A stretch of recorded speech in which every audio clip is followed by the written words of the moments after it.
Queridos alumnos, muy buen día, esperando se encuentren bien con ustedes y sus familiares.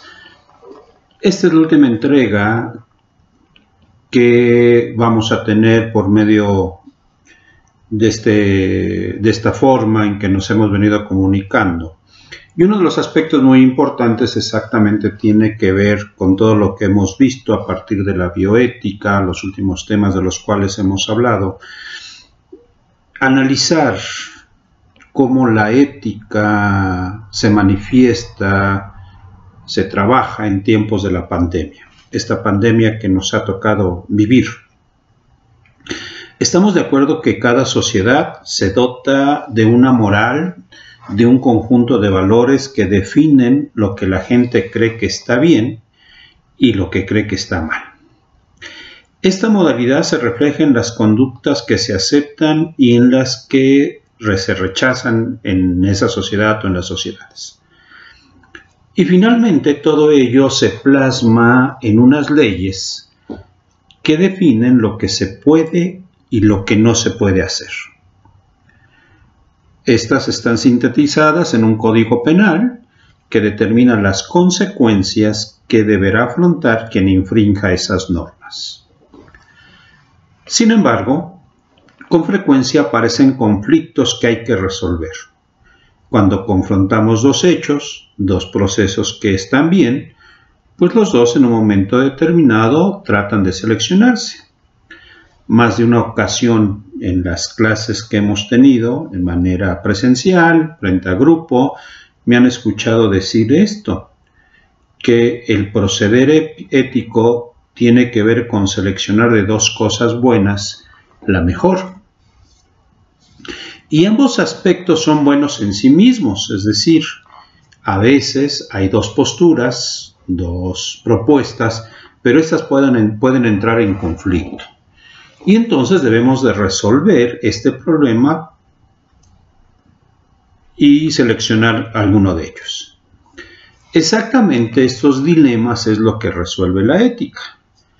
La ética va a analizar los valores, las circunstancias que hay detrás de cada uno de ellos, sus posibles beneficios, sus posibles riesgos. Con lo antes dicho, entonces, la evaluación ética es una reflexión crítica sobre la moralidad, un marco al que hay que acudir para tomar las mejores decisiones posibles en nuestra escala de valores y con las normas existentes. Cuando los dilemas a debatir tienen que ver con las ciencias de la vida, con la biología, la medicina, la salud, como hemos visto, estamos hablando de bioética. Estamos de acuerdo que en este momento queremos un tratamiento que logre detener la infección descontrolada causada por el COVID, el coronavirus. Y también queremos una vacuna para protegernos contra él. Y lo queremos todo esto, pues para mañana. Pero la investigación biomédica tiene sus tiempos, sus procedimientos, y las tiene por razones muy poderosas. Nada menos que para cumplir con los dos primeros principios de la bioética, a partir de los temas que hemos visto. ¿Cuáles serían, piensa por favor, cuáles serían esos dos principios que en un momento determinado tiene que cumplir la bioética? ¿Cuáles serían esos principios que la bioética tiene que cumplir? Cuando estamos hablando de bioética, estos dos principios en algún momento determinado en clase hemos hablado de ellos. ¿Cuáles serían esos dos principios esenciales que en este caso la ética, junto con la preservación de la vida, deben de establecerse como prioritarios, como principales? ¿Tendrás ya la respuesta? ¿En cuál pensaste? ¿En cuáles pensaste? Ok. Creo que en este momento te vas a acordar de algunas cosas que hemos abordado en el transcurso de estas clases que hemos tenido. Exactamente, el primero de los principios es el principio de la no maleficencia. Es no hacer el mal.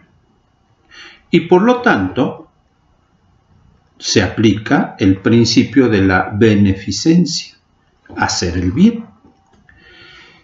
Traduciendo la realidad a estos dos principios, nos recuerdan que debemos evaluar la seguridad y la eficacia de cualquier tratamiento médico o vacuna antes de autorizarla.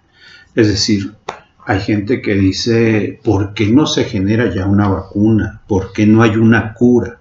Porque tiene todo un proceso. Hace unos días a lo mejor te enteraste de una de las declaraciones más absurdas que un jefe de Estado ha establecido. Sí, exactamente, a lo mejor te estás acordando de Donald Trump, que dijo, hay que aplicarse vacunas de cloro para matar al virus. ¿Qué sucedió? En los siguientes días llegaron a hospitales personas que se habían intoxicado por esta práctica. Por lo tanto, los tratamientos, ante todo, no deben ser tóxicos, no deben causar más daño que el que pretendemos solventar, que el que queremos cuidar. Los beneficios entonces deben superar a los riesgos y también deben ser eficaces para su objetivo final. Ante todo, deben ser seguros y después ser útiles.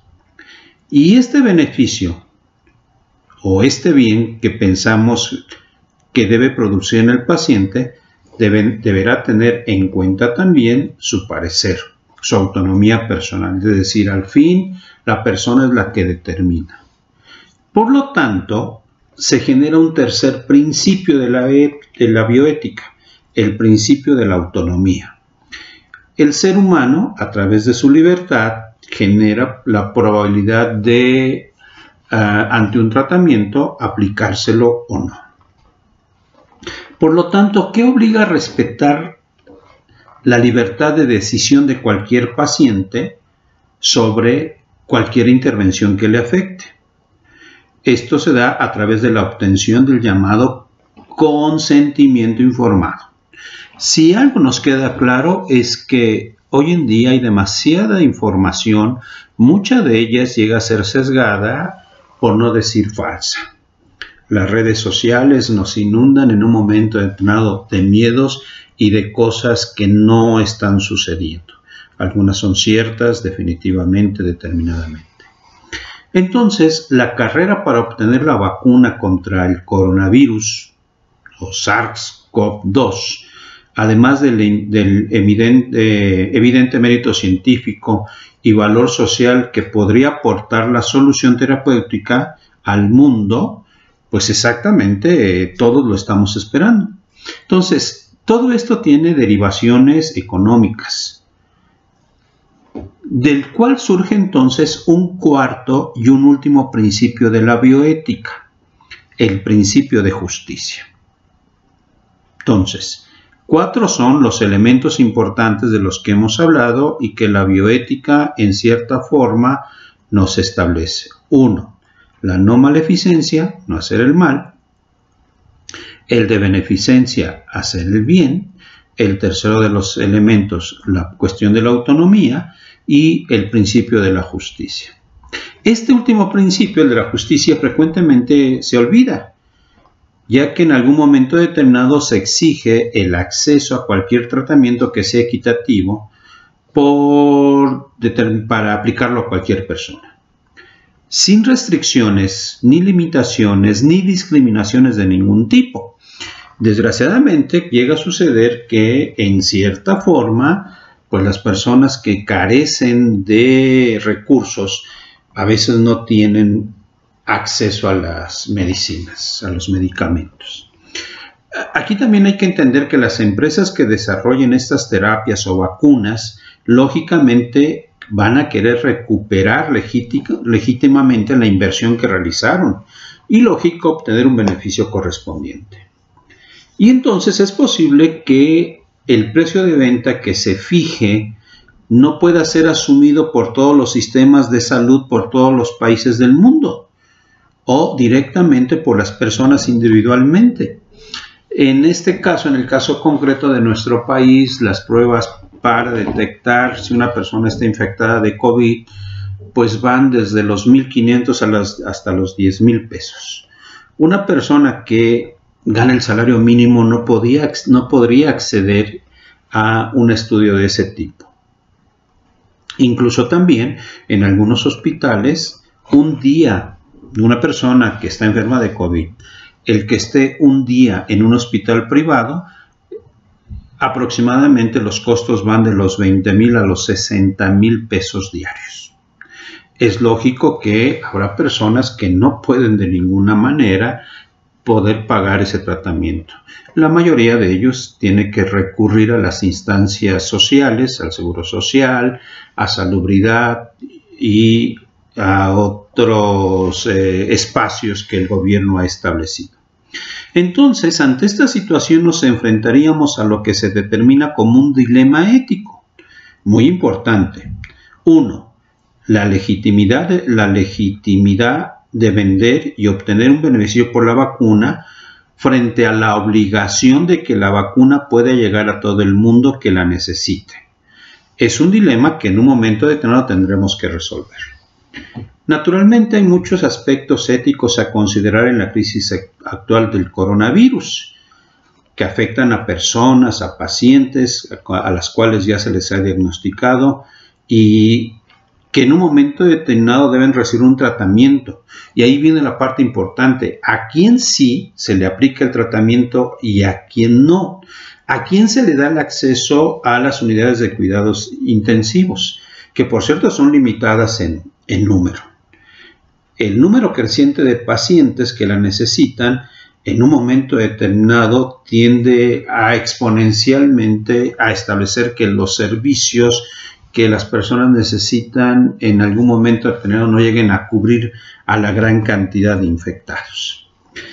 Entonces, aquí hay que establecer algo que es muy importante, factores a analizar. ¿Qué factores en un momento determinado tenemos en este momento como hechos concretos ante el tiempo que estamos viviendo? A ver, alrededor de 9 millones de personas mueren de hambre o de enfermedades relacionadas con la falta de alimento durante el año. 9 millones de personas.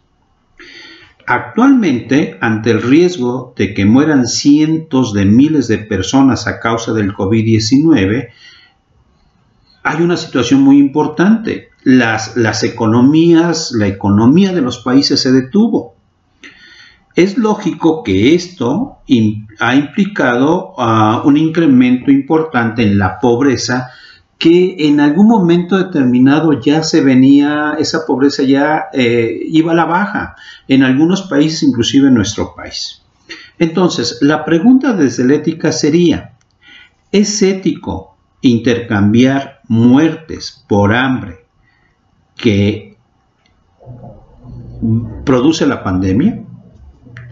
¿Justifica detener la economía para salvar al mayor porcentaje de personas, e inclusive aquellas que no resistan al virus?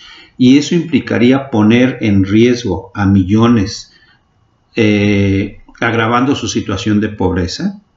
En algún momento determinado, en las reuniones que hemos tenido, nos hemos dado cuenta que hay personas que son pobres, que viven al día a día y tienen que salir a trabajar o tienen que salir a exponer sus productos, a vender sus productos, y muchos de ellos en algún momento determinado, por llevar el alimento a sus familias, pues llegan a infectarse.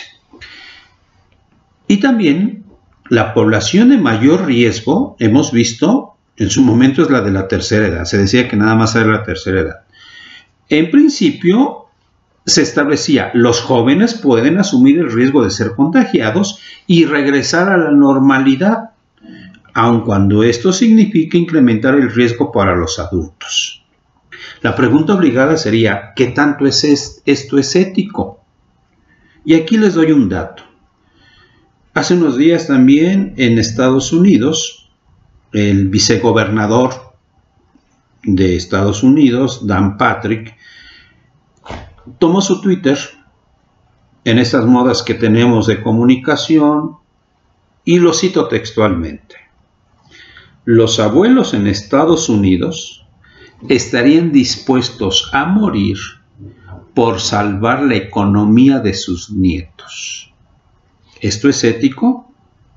¿Será que en este contexto se podría aprobar la eutanasia, cosa de la cual ya hemos hablado, en los países que está prohibido por los que están sufriendo los embates del COVID-19? Exactamente. Ahí estaría la cuestión de los dilemas éticos. Otro de los temas es la vigilancia, es decir, en países como Corea del Sur, Israel, Singapur, Japón, China, hacen uso de los datos de los celulares de sus habitantes para rastrear sus movimientos, sus interacciones de aquellos que en un momento determinado tienen el virus o han tenido el virus. Esto ha levantado muchas alarmas en cuanto a los derechos de privacidad de las personas. Sin embargo, los gobiernos alegan que solo teniendo este tipo de controles se puede reducir el contagio del virus. La pregunta obligada sería: ¿quedarán estos controles en forma permanente? Otra pregunta a partir de lo enunciado: ¿esto es un tema ético o legal? Y de ser competencia también de la ética, ¿lo consideraríamos ético en que en algún momento determinado una autoridad puede generar el control de nuestros datos, de nuestros movimientos, inclusive hasta de nuestra salud? Por el momento nos quedamos con este mensaje. Entonces, queridos alumnos, no nos olvidemos de la ética, el dilema ético, la forma de vivir, nuestros valores, la moralidad. Estamos en un mundo cambiante, estamos en una etapa histórica importante. Esto se va a recordar por siempre, ustedes lo van a recordar por siempre. Esperemos que no llegue a producirse la cantidad de muertos que hace 100 años con la famosa gripe española, que por cierto no era española, sino que llegó de Francia, y que un periódico español empezó a hablar de esa pandemia y entonces le pusieron el nombre de gripe española. En aquella época en todo el mundo fue universal esa pandemia. Se establece que murieron de 100 a 150 millones de personas. En este momento, en el caso concreto del COVID, de todos los países del mundo, en estos 5 meses del cual hemos vivido, pues ya vamos hacia el 1.000.000 de personas fallecidas. Queridos alumnos, gracias por observar los videos que les he mandado, por su esfuerzo en subir los trabajos. Gracias por los momentos que compartimos en Zoom.